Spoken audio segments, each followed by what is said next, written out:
평안하셨죠? 이 방은 당회실입니다. 교회 장로님들이 모여서 회의하고 기도하고 하시는 당회실인데요. 오늘은 매일 예배하는 분위기를 좀 바꿔보느라 이렇게 당회실에 와서 화면을 만들고 있어요. 이곳에서 우리 가족들을 위한 간절한 기도, 또 우리 교회를 위한 장로님들의 간절한 기도가 늘 하나님 앞에 드려지고 중요한 내용들을 우리가 또 기도하면서 결정하는데 그런 축복의 자리가 될 수 있도록 여러분도 함께 기도해 주실 수 있었으면 참 좋겠습니다. 자, 오늘 4월 12일 매일 예배 기도함으로 시작할까요? 참 좋으신 하나님. 그렇습니다. 하나님은 저에게 참 좋으신 아버지 되시는 하나님이십니다. 그 사실을 하루도 놓치지 않고 살아갈 수 있는 저희 모두가 되게 해주시고 하나님이 허락하시고 베푸시는 은혜와 복 가운데 매일매일 살아가는 저희들 모두가 되어주도록 주님 도와주옵소서. 하나님의 축복은 참 귀하고 복된 것인데 우리가 혹 잘못 사용하여서 하나님의 영광을 가리는 그런 때가 있을지도 모릅니다. 용서하여 주시고 특별히 지혜를 주셔서 하나님 주신 축복을 잘 사용하며 살아갈 수 있는 저희 모두가 되어지도록 오늘 하나님의 말씀을 통해 깨우침을 받는 복된 시간이 되게 해 주옵소서. 예수님의 이름으로 간절히 기도하옵나이다. 아멘. 오늘 함께 부를 찬송은요. 393장 오 신실하신 주. 이 찬양은 많이 아시죠? 함께 찬송하고 우리 마음을 잘 준비해서 주의 말씀 앞에 나아갈까요? 함께 찬송합니다.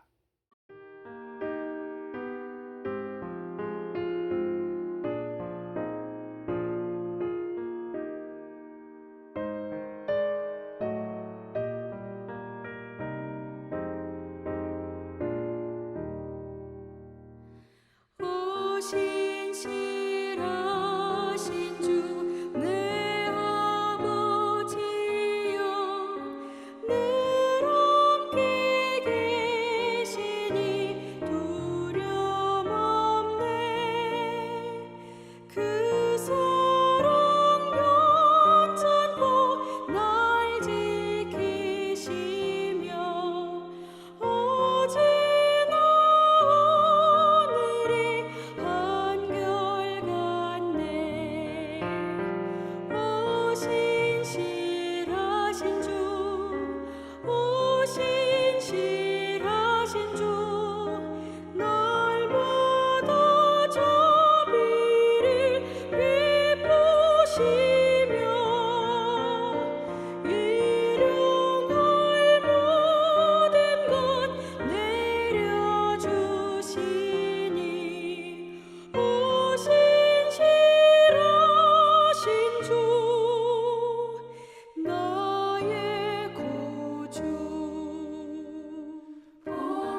주신 말씀 열왕기상 4장 20절로 34절의 말씀입니다.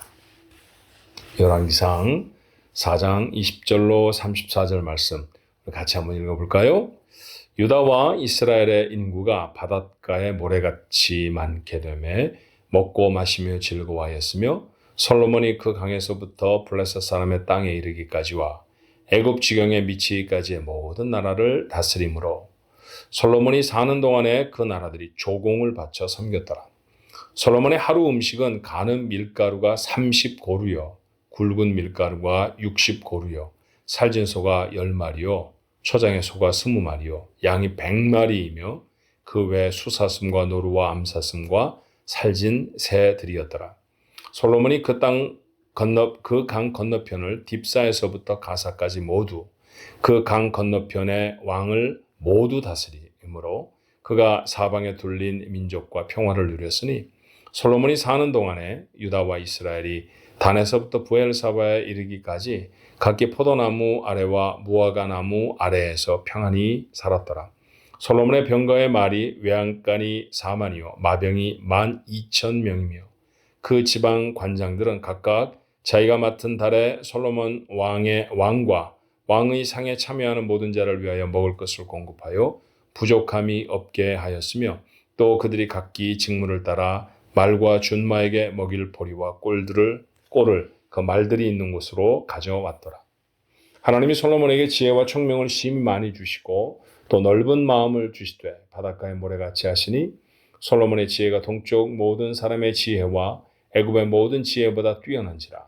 그는 모든 사람보다 지혜로워서 예스라 사람 에단과 마훌의 아들 헤만과 갈골과 다르다보다 나음으로 그의 이름이 사방 모든 나라에 들렸더라. 그가 잠언 3,000가지를 말하였고 그의 노래는 1,005편이며 그가 또 초목에 대하여 말하되 레바논의 백향목으로부터 담에 나는 우술초까지 하고 그가 또 짐승과 새와 기어 다니는 것과 물고기에 대하여 말한지라. 사람들이 솔로몬의 지혜를 들으러 왔으니 이는 그의 지혜의 소문을 들은 천하 모든 왕들이 보낸 자들이더라. 아멘. 영어 단어에 abuse라고 하는 단어가 있습니다. abuse. 좋은 단어는 아니에요. 보통 그 아이들을 학대하게 되면 child abuse 이렇게 부르죠. 예, 그래서 abuse라는 단어의 뜻은 학대라는 뜻입니다. 근데 이게 의미심장하게도요. 학대라고 하는 뜻과는 조금 다른 뜻 같은데 그런데 한국말로는 이게 남용이라는 의미도 가지고 있어요. 예를 들면 약물을 너무 많이 드시는 분들 계시잖아요. 우리 연세 드신 권사님들은 반은 의사시거든요. 어디가 아프면 의사 처방 안 받고 막 약을 잡수십니다. 그래서 어른들에게 제가 심심당부를 드리는 말씀 중에 하나가 절대로 약 많이 잡수지 마세요. 그런 말씀 많이 드리게 되는데 이렇게 약을 지나치게 많이 드시면 그러면 그걸 그런 모습을 보고 뭐라고 보통 말을 하냐면 약물 남용 그렇게 말하죠. 예, 그때도 사용하는 단어가 이 abuse라는 단어입니다. 그러니까 남용이라는 말은 자기 자신을 학대하는 것이다라고 하는 그런 의미가 있는 것 같아요. 그렇죠? 예. 그래서 학대라는 말과 남용이라는 말은 우리말에는 차이가 있는 것 같은데 영어로는 abuse라는 단어 하나로 씁니다. 오늘 그 이야기를 나눌 수 있는 본문이 바로 이 본문의 말씀인 것 같아요. 어제에 이어서 오늘 본문도 계속해서 솔로몬이 받은 축복들을 기록하고 있습니다. 인구가 굉장히 많아졌죠. 고대 사회에서 많은 인구를 가지고 있다. 뭐 사실 요즘도 그렇습니다. 인구가 많은 나라가 국력이 강한 나라 중에 하나죠. 국력을 가늠할 때 돈이 얼마나 있느냐, 무기가 얼마나 있느냐도 중요하지만 국민이 얼마나 되느냐가 대단히 중요해요. 한국과 그 밖에 서방 세계는 요즘 자녀를 낳지 않는 그런 젊은 커플들이 많아서 인구가 자꾸 줄어들고 있죠. 심각한 것은 한국과 같은 곳이 인구 절벽을 경험하고 있다고 하는데 그건 좀 문제가 되는 일입니다. 어떻든 솔로몬의 지세는 이렇게 인구가 점점 늘어났습니다. 나라의 지경이 넓혀졌죠. 주변에 있는 크고 작은 민족들이 전부 다 솔로몬에게 굴복을 했고요. 솔로몬이 살아있는 동안 그에게 다 조공을 바쳤다라고 했어요. 경제적으로 대단히 풍족했습니다. 오늘 이게 말씀해 보니 포도나무 아래와 무화과 나무 아래에서 평안히 살았더라. 이거는 이스라엘 사람들에게 관용구 같은 것인데요. 평안하고 넉넉했다라고 하는 뜻의 말씀입니다. 하나님이 주신 축복이죠. 29절의 말씀처럼 하나님이 솔로몬에게 지혜와 총명을 심히 많이 주시고 또 넓은 마음을 주셨다 그랬습니다. 그 지혜로 나라를 다스렸더니 하나님이 이렇게 놀라운 복이 있게 하셨다라는 말씀이에요. 근데 여러분 이 멋진 말씀들 읽으면서 좀 불편한 부분이 있지 않으셨나요? 전 좀 불편했어요. 어떤 부분이 불편했냐고요? 예를 들면 이런 말씀입니다. 22절의 말씀에 솔로몬의 하루의 음식물은 밀가루가 30고루요. 굵은 밀가루가 60고루요. 살진 소가 10마리요. 소를 10마리나 매일같이 잡으셨네요. 초장에 초가 20마리요. 초장에서 움직이는 소는 20마리입니다. 그러니까 소만 30마리를 잡았다는 거예요. 양은 100마리를 잡았습니다. 그 외 수사슴과 노루와 암사슴과 살진 새들을 매일같이 먹었습니다. 그렇다고 하면 솔로몬의 식탁은 매일 잔치였다는 것이죠. 매일 엄청난 사람들이 모여서 엄청난 음식들을 먹었습니다. 여러분 이게 솔로몬이 나가서 만든 키워낸 소를 잡아 먹는 게 아니잖아요. 그래서 이후의 말씀을 보니까 이스라엘 나라에 각각 다 구분을 해서 너는 몇 번째 달에 왕에 먹을 것을 담당하고 또 너는 몇 번째 달에 왕에 먹을 것을 담당하고 이렇게 왕의 궁중에 들어가야 될 음식을 담당하는 순번이 있었죠. 요즘 현대식 말로 말하면 세금이라는 것인데요. 왕에게 들어가는 세금이 좀 많아 보이지 않습니까? 좀 지나치게 많이 사용했다라고 하는 것 우리가 알게 되잖아요. 나라는 부유했습니다. 그러니까 이 정도 세수를 걷어들이는 게 솔로몬 당시에는 크게 어렵지 않았을지도 몰라요. 자, 오늘 여기에는 먹는 것만 기록하고 있습니다만 이후에는 대단한 건축물들도 짓잖아요. 그 건축물을 짓기 위해서 얼마나 많은 일꾼들을 동원했는지 모릅니다. 몇만 명이나 되는 사람들을 동원했고요. 아시는 바와 같이 팔레스타인은 나무가 흔한 곳이 아닙니다.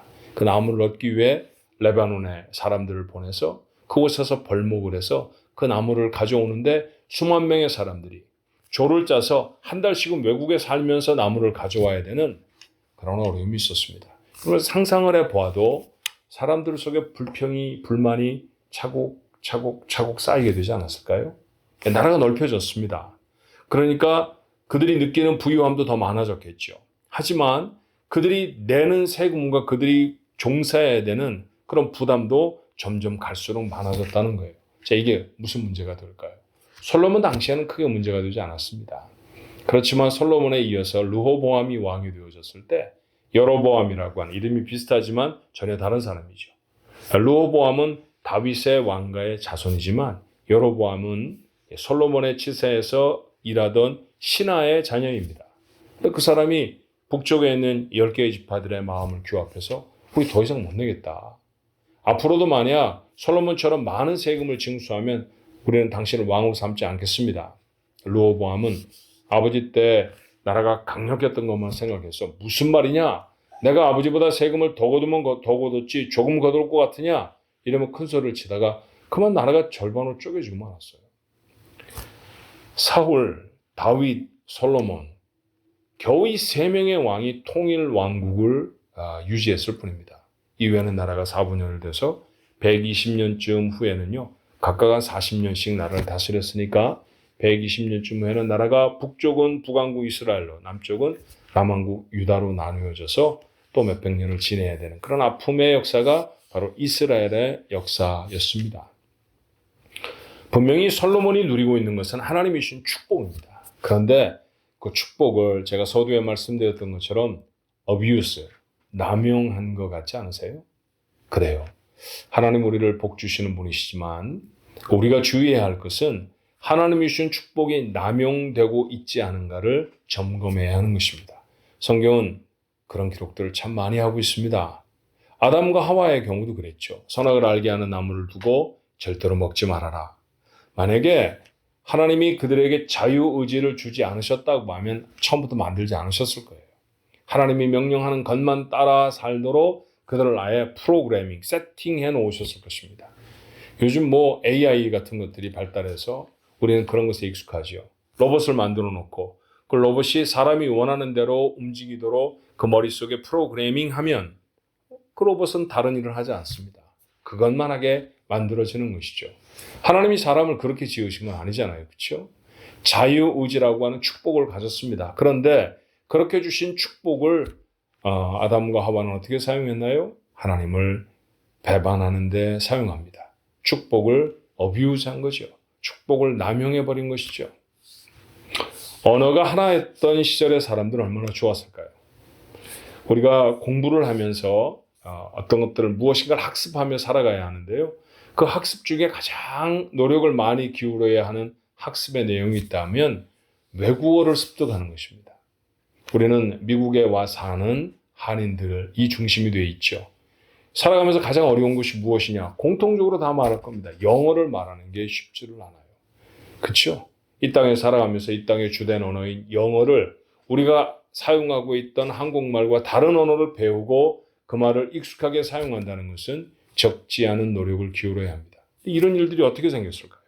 창세기는 그 기원을 설명합니다. 말이 하나였던 사람들, 그래서 무슨 말을 해도 서로 다 통할 수 있었던 사람들, 이거 복이거든요. 근데 이런 축복을 무엇으로 사용합니까? 바벨탑을 쌓는 데 사용합니다. 탑 하나 지은 게 뭐 그렇게 큰 잘못이냐고요? 목적이 잘못됐죠. 그 탑을 쌓으며 하나님이 하늘에 계시다고 우리도 한번 하늘에 올라가 보지 뭐. 하나님보다 우리가 더 높아질 수도 있어. 말이 하나인데 우리가 다 말하면 통하는데 못할 게 뭐야? 그게 바로 바벨탑을 만드는 사람들의 마음의 생각이었던 거예요. 결국 그들은 바벨탑도 지지를 못했고 그곳에서 언어가 혼잡해져서 오늘 우리로 말하면 외국어가 탄생되어지고 말았습니다. 주신 축복을 남용한 것입니다. 엄청난 힘을 가졌던 삼손이라는 사람, 그가 조금 더 경건했으면 얼마나 좋았을까요? 근데 그는 그 힘으로 사람을 죽이고 짐승을 죽이고 자신에게 필요한 것들을 얻는데 그 힘들을 사용합니다. 하나님이 주신 축복을 남용한 것이죠. 그리고 얼마나 비참하게 자신의 마지막 삶을 갖게 되는지 우리는 성경을 통해 압니다. 하나님은 축복하시는 분이시지만 그 축복을 어떻게 사용하고 있는가를 점검하는 게 우리에게 필요한 것이죠. 정말로 분명한 것은 축복을 받는 것보다 더 중요한 것이 축복 이후의 삶이라고 하는 사실을 기억해야 합니다. 우리 주변에 많은 사람들을 여러분 아시죠? 그분들 중에 어떤 분은 부유하지 않았으면 훨씬 더 아름다운 삶을 사셨을 그런 분들이 계십니다. 건강을 해치게 되는 그런 어려운 상황에 놓이게 된 것이 건강할 때 주신 축복들을 잘못 사용한 사람도 참 많죠. 자리가 높아진 것 때문에 인생이 어려워진 사람도 있습니다. 하나님이 축복하시지만 그 주신 축복을 제대로 사용하지 못했던 결과들입니다. 그러지 않아야죠. 자, 그러므로 오늘 이 말씀을 읽으면서 우리 마음에 두 가지 정도 교훈을 담았으면 좋겠어요. 첫 번째, 주신 복을 헤아려 보는 것입니다. 늘 새로운 복을 요청하고 요구하는 것이 아니라 이미 하나님이 우리에게 주신 축복을 한번 곰곰이 생각해 보는 거예요. 우리가 부르는 찬송처럼 주신 복을 헤어보아라 라고 하는 찬송도 있잖아요. 여러분, 주신 복이 어떤 것입니까? 그것을 가만 생각해 보면 하나님 앞에 감사하게 됩니다. 그래서 생각한다라고 하는 말과 감사한다라고 하는 말은 영어로는 어근이 같잖아요. 생각을 think라고 말한다고 하면 감사는 thank라고 말하잖아요. 그죠? think와 thank는 같아요. 사실은. 생각하면 감사하게 되죠. 그런 삶이 되어져야 합니다. 두 번째로 우리에게 주신 복을 잘 사용하고 있는지 돌아봐야 합니다. 여러분에게 주신 물질들을 잘 쓰고 계세요? 여러분에게 주신 기회들을 여러분은 하나님이 원하시는 대로 잘 쓰고 계십니까? 주신 생명은 어때요? 하나님이 원하시고 건강 주길 참 잘했다 싶은 그런 인생으로 살아가고 계십니까? 하나님은 벌하시기를 원하시는 분이 아니라 복 주시기를 원하시는 분입니다. 그런데 그 축복을 오용해서 그 축복을 남용해서 우리가 하나님 앞에 온전한 삶을 살아가지 못할 때가 참 많다는 것이죠. 솔로몬이 바로 그랬습니다. 우리의 삶을 돌아보며 주신 축복을 하나님이 원하시는 대로 바르게 쓸 수 있는지, 쓰고 있는지 잘 점검해서 더욱 복된 인생들 되어야 할 것입니다. 여러분 모두의 삶이 되시기를 주님의 이름으로 축원합니다. 기도하겠습니다. 하나님, 우리가 가진 것 중에 하나님으로부터 오지 않은 것은 아무것도 없습니다. 생명도, 우리의 살아가는 모든 환경도, 삶의 자리들도 하나님이 다 주셨습니다. 그러니 하나님 앞에 감사할 것밖에 없지요.